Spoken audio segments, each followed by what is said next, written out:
வணக்கம் தோழமைகளே.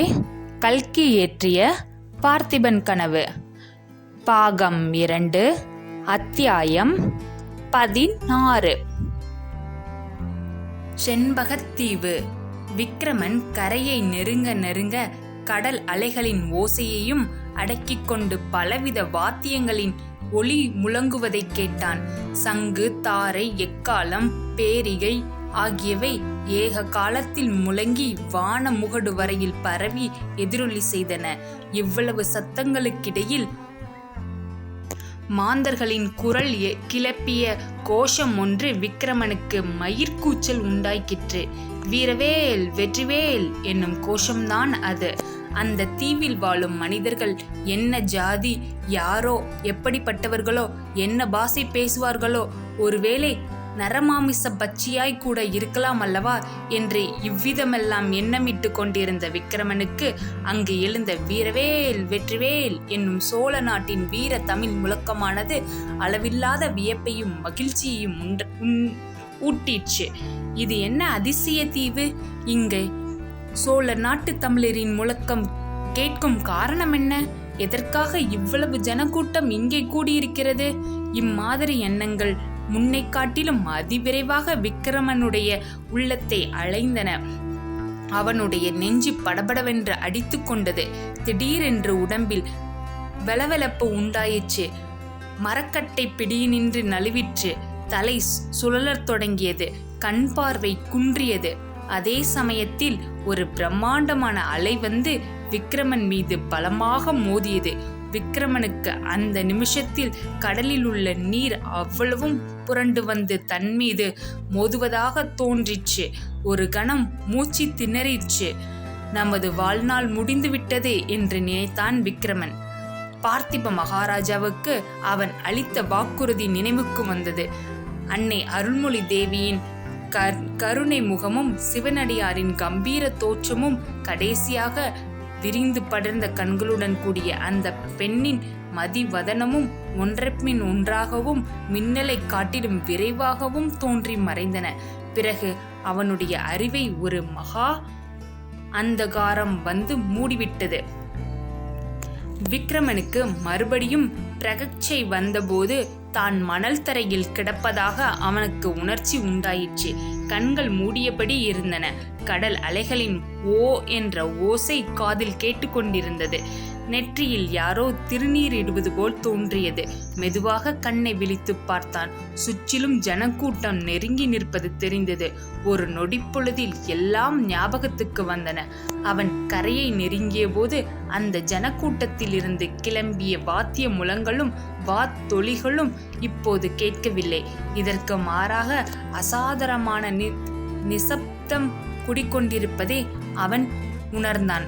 கொஞ்ச தூரத்தில் எங்கேயோ மாஞ்சோலையில் குயில் ஒன்று குக்கூ குக்கூ என்று கூவிச்சு. அந்த குயிலின் இனிய குரல் அங்கே குடிகொண்டிருந்த நிசப்தத்தை அதிகமாய் எடுத்து காட்டிற்று. கரையை நெருங்கிய போது தனக்கு நேர்ந்த விபத்தின் காரணமாகவே அங்கே கூடியிருந்த ஜனங்கள் அவ்வளவு கவலையுடன் நிசப்தமாயிருந்தார்கள் என்பதை அறிந்து கொண்டான். ஒரு பெரும் பிரயத்தனம் செய்து உடம்பை உதறிக்கொண்டு ஒரு குதித்து எழுந்து நின்றான். அவ்வளவுதான். அந்த ஜனக்கூட்டத்தில் இருந்து ஒரு மகத்தான ஆனந்த கோஷம் கிளம்பிச்சு. வாத்திய முழங்களுடன் கூட மனிதர்களின் கண்டங்களில் இருந்து எழுந்த வாழ்த்தொலிகள் போட்டியிட்டு ஆகாயத்தை அளாவின.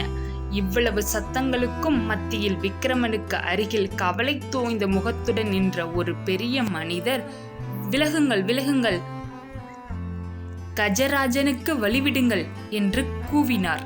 கொஞ்சம் கூர்ந்து கவனித்தோமானால் இந்த மனிதரை நாம் முன்னமே பார்த்திருக்கிறோம் என்பது நினைவு வரும். ஆமாம், மாமல்லபுரத்தில் நடந்த கலை திருநாளின் போது நரசிம்ம சக்கரவர்த்தியின் சமூகத்தில் செண்பகத்தீவு வாசிகளின் விண்ணப்பத்தை சமர்ப்பித்த தூதர் தான் இவர். விலகுங்கள் என்று அவருடைய குரலை கேட்டு சுற்றிலும் நின்ற ஜனங்கள் விரைவாக விலகிக் கொண்டார்கள். சற்று தூரத்தில் பட்டத்து யானையைப் போல் அலங்கரித்த ஒரு யானை நின்றது. அந்த யானைப்பாகன் நடத்தி கொண்டு விக்கிரமன் நின்ற இடத்தை நோக்கி வந்தான். பட்டண பிரவேசத்திற்காக அலங்கரிக்கப்பட்டது போல காணப்பட்ட அந்த கஜராஜனுடைய தூக்கிய துதிக்கையில் ஓர் அழகான புஷ்பஹராம் இருந்தது. விக்கிரமன் மந்திர சக்தியினால் கட்டுண்டவனைப் போல் யானையை பார்த்தபடி கைகளை கட்டிக்கொண்டு அசையாமல் நின்றான். யானை மிகவும் சமீபத்தில் நெருங்கி வந்தபோது விக்கிரமனுடைய சிரம் அவனை அறியாமலே சிறிது வணங்கியது. யானை தன் துதிக்கையை ஏந்தி வந்த மாலையை அவனுடைய கழுத்தில் சூட்டியது. அப்போது அந்த ஜனக்கூட்டத்தில் ஏற்பட்ட ஆரவாரத்தையும் முழக்கத்தையும் வர்ணித்தல் அசாத்தியமான காரியம். வீரவேல் வெற்றிவேல் என்னும் கோஷங்களுடன் விக்கிரமம் சோழ மகாராஜா வாழ்க, செண்பக நாட்டு மன்னர்பிரான் வாழ்க என்னும் கோஷங்களை கேட்டு விக்கிரமனுடைய உள்ளம் பெருங்கிளர்ச்சி அடைந்தது. மகா ஆச்சரியம் விளைவித்த இந்த சம்பவங்களை பற்றி யாரிடமாவது கேட்டு தெரிந்து கொள்ள வேண்டும் என்று அவனுக்கு துடிப்பாயிருந்தது. ஆனால் அருகில் நின்றவர்களிடம் பேசுவதற்கு கூட அச்சமயம் அவனுக்கு அவகாசம் கிடைக்கவில்லை. ஏக ஆரவாரங்களுக்கிடையில் விக்கிரமனை அந்த யானையின் மீது அமைத்திருந்த அம்பாரியில் ஏற்றினார்கள். யானை கடற்கரையிலிருந்து உள்நாட்டை நோக்கி கம்பீரமாக நடந்து செல்ல ஜனக்கூட்டமும் ஆரவாரத்துடன் அதை பின்தொடர்ந்து சென்றது. அம்பாரியின் மீது வீச்சிருந்த விக்கிரமனோ, இல்லை, இதெல்லாம் நிச்சயமாக உண்மை இல்லை, கனவுதான் காண்கிறோம், அல்லது இந்திரஜாலம் மந்திரஜாலம் என்று சொல்கிறார்களே, அப்படி ஏதாவது இருக்க வேண்டும் என்று அடிக்கடி எண்ணிக்கொண்டான். சுற்றுமுற்றும் அவன் கண்ணில் பட்ட தென்னந்தோப்புகள், மாஞ்சோலைகள், கழனிகள், கால்வாய்கள் எல்லாம் அவனுக்கு சோழ நாட்டு காட்சிகளாகவே புலப்பட்டன.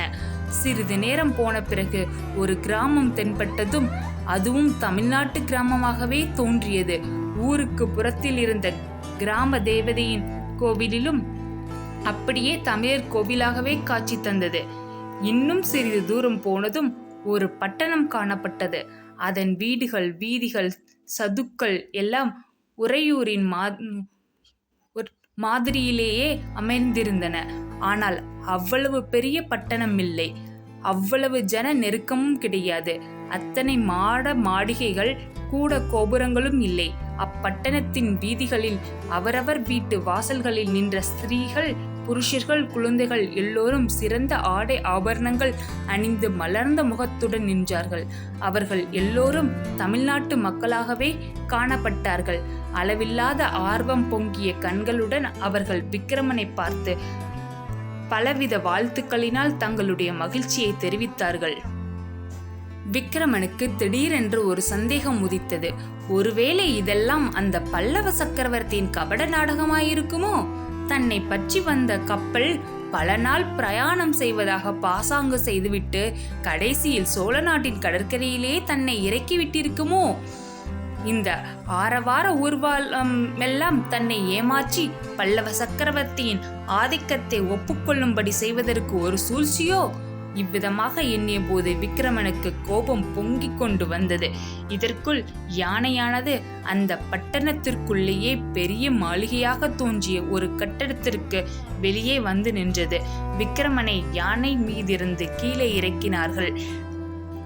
ஜனக்கூட்டம் எல்லாம் வெளியில் நிற்க முன்னமே நமது கவனத்திற்குள்ளான பெரியவர் மட்டும் விக்கிரமனை அழைத்து கொண்டு மாளிகைக்குள் சென்றார். மகாராஜா, இதுதான் இந்த செண்பக நாட்டின் மன்னர்கள் பரம்பரையாக வாழ்ந்து வந்த அரண்மனை. தாங்களும் இந்த அரண்மனையில் வசிக்க வேண்டும் என்று இந்நாட்டு பிரஜைகளின் விண்ணப்பம் என்றார் அப்பெரியவர். இந்நாட்டின் பெயர் என்னவென்று நீங்கள் சொன்னீர்கள்? செண்பக நாடு மகாராஜா. இந்த பட்டணத்தின் பெயர் என்னவோ? செண்பக நாட்டின் தலைநகரம் இது. இதன் பெயர் குமாரபுரி. குமாரபுரி தானே, மாயாபுரி அல்லவே? இல்லை அரசே, குமாரபுரிதான். நீர் யார் என்று கொஞ்சம் சொன்னால் நல்லாயிருக்கும். அடியேன் பெயர் சித்தார்த்தன். காலஞ்சென்ற விஷ்ணுவர்த்த மகாராஜாவுக்கு நான் முதல் மந்திரி. தங்களுக்கு விருப்பம் இருந்தால்.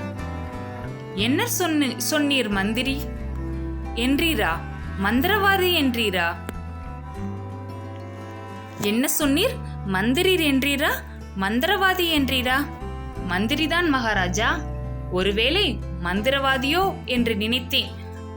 ஆமாம், நீர் மந்திரவாதியாய் இல்லாவிட்டால் நான் யார் என்பதும், என்னை இன்று காலை இந்த தீவுக்கருகில் கொண்டு வந்து இறக்கி விடுவார்கள் என்பதும் எப்படி தெரிந்தது? அது பெரிய கதை மகாராஜா. சாவகாசமாக எல்லாம் சொல்கிறேன். இப்போதைக்கு இது உண்மையாகவே அரண்மனைதானா அல்லது சிறைச்சாலையா என்று மட்டும் சொன்னால் போதும். என்ன வார்த்தை சொன்னீர்கள்? சிறைச்சாலையா? இந்த நாட்டில் சிறைச்சாலை என்பதே கிடையாது. சிறைச்சாலை ராஜ துரோகம், மரண தண்டனை என்பதெல்லாம் பரத கண்டத்திலே தான் மகாராஜா. அப்படியா? பரத கண்டத்திற்கும் இந்த நாட்டுக்கும் அவ்வளவு தூரமோ? சாதாரணமாய் 12 நாள் கடல் பிரயாணம், புயல், மழை முதலியவை குறுக்கிட்டால் இன்னும் அதிக நாளாகும். உண்மைதானே சொல்கிறீர்? அடியேன் உண்மையை தவிர வேறு பேசுவதில்லை. அப்படியானால் தமிழகத்தில் இருந்து 12 நாள் பிரயாணத்தில் உள்ள நீங்கள் தமிழ் மொழி பேசுகிறீர்களே, எப்படி? மகாராஜா, இந்த செண்பகத்தீவிலே மட்டுமல்ல, இன்னும் கிழக்கே தூரத்தில் உள்ள தீவுகளிலும் தமிழ் மக்கள் வசிக்கிறார்கள், தமிழ் மொழி பேசுகிறார்கள். தங்களுடைய மூதாதை கரிகால சோழரின் காலத்தில் சோழ நாட்டு தமிழர்கள் வளமிக்க இந்த தீவுகளில் வந்து குடியேறினார்கள். கரிகால சோழரின் குமாரர் தான் இந்த பட்டணத்தை ஸ்தாபித்தார். அதனாலேயே குமாரபுரி என்று அதற்கு பெயர் ஏற்பட்டது. அந்த நாளில் சோழ சேனாதிபதி ஒருவர் சக்கரவர்த்தியின் ஆட்சியின் பேரில் இந்நாட்டை ஆட்சி புரியலானார். அவருடைய சந்ததியார் 10 வருஷத்திற்கு முன்பு வரையில் இந்நாட்டில் அரசர்களாய் இருந்து செங்கோல் ஏத்தி செலுத்தி வந்தார்கள். அந்த வம்சத்தின் கடைசி அரசரான விஷ்ணுவர்த்தர் சந்ததியில்லாமல் காலமானார். பிறகு இந்த நாடு இன்று வரையில் அரசர் இல்லாத நாடாயிருந்து வந்தது. அடிக்கடி பக்கத்து தீவுகளில் உள்ளவர்கள் வந்து இந்நாட்டின் பட்டணங்களையும் கிராமங்களையும் சூறையாட ஆரம்பித்தார்கள். வெவ்வேறு பாஷை பேசுவோரும் அந்நாகரிகங்களும் தட்டை மூஞ்சிக்காரருமான பற்பல சாதியார் இந்த தீவில் சுற்றியுள்ள தேசங்களில் வசிக்கிறார்கள். அவர்களை எதிர்த்து நின்று வெற்றி பெறுவதற்கு அரசர் இல்லாத குடிகளாகிய எங்களால் முடியவில்லை. இப்படிப்பட்ட சமயத்தில் முருக கடவுளே அனுப்பி வைத்தது போல் சோழர் குல கொழுந்தான தாங்கள் எங்களை தேடி வந்திருக்கிறீர்கள். எங்களுடைய பாக்கியம்தான். கரிகாலனை சோழனை பற்றி அந்த பெரியவர் பிரஸ்தாபித்த உடனே விக்ரமன் மிகவும் சிரத்தையுடன் கேட்கத் தொடங்கினான். அவனுக்கிருந்த சந்தேகம், அவநம்பிக்கை எல்லாம் போய்விட்டது. சித்தார்த்தரின் குரலில், முகத்தோற்றம் ஆகியவற்றிலிருந்து அவர் சொல்வதெல்லாம் சத்தியம் என்னும் நம்பிக்கையும் விக்ரமனுக்கு உண்டாயிற்று. நமது தந்தை பார்த்திப மகாராஜா எந்த கரிகால் பலவனை பற்றி அடிக்கடி பெருமையுடன் பேசி வந்தாரோ, அந்த சோழர் குல முதல்வன் காலத்திலே தமிழர்கள் வந்து குடியேறிய நாடு இது.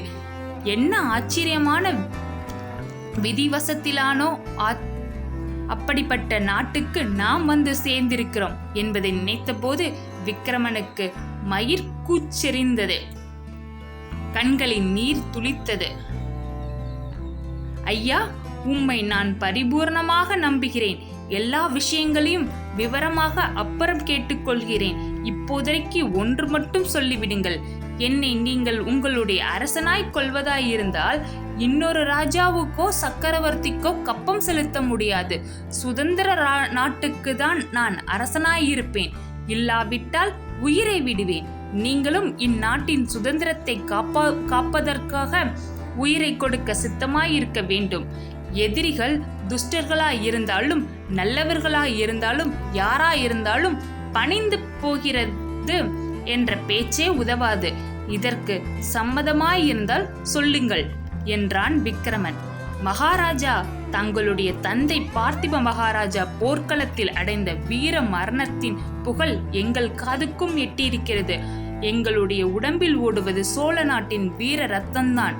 இந்நாட்டில் வாழும் தமிழ் மக்கள் உடல், பொருள், ஆவியை கொடுத்து தங்கள் சுதந்திரத்தை காப்பாற்றிக் கொள்ள ஆயத்தமாயிருக்கிறார்கள்.